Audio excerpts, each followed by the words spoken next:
All right, so we are looking at DNA and specifically the history of DNA. How did we discover that DNA is how our genetic material is passed on? How did we discover that DNA is why I look like my mom and my dad, and why our family resemblances, why diseases run in families, all of that stuff?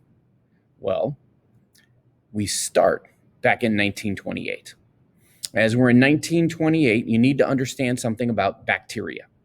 Just like dogs can have different breeds, so you end up with a Great Dane and a Chihuahua, and they're both dogs, but they can still have sex and have puppies that can have more puppies.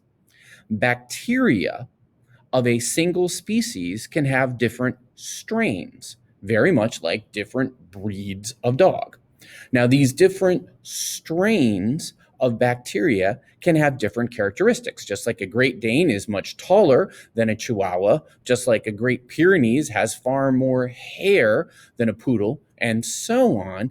These strains of bacteria, while still part of the same species, have different characteristics.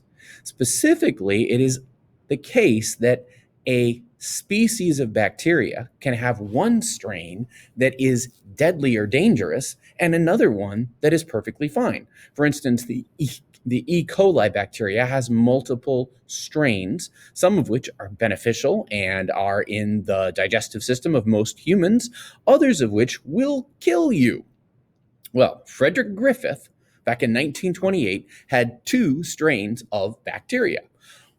One strain of bacteria would lead to a fatal pneumonia in mice. Another one, a different strain, same species of bacteria, but a different strain, totally harmless. And so it was beginning, he was trying to figure out, he was trying to test this question of what about an organism gets passed on to its offspring.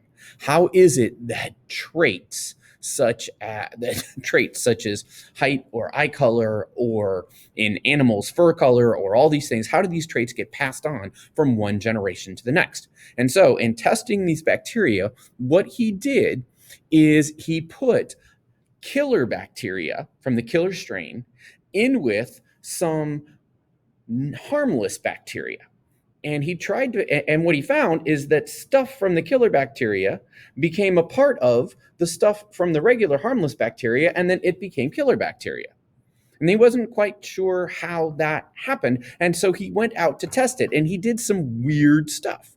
One of the things he did is he took the strain of killer bacteria, killed those bacteria, destroyed them. Didn't totally destroy them, it killed them and broke them open, and then put those dead bacteria in with live, harmless E. coli, harmless bacteria of the same species.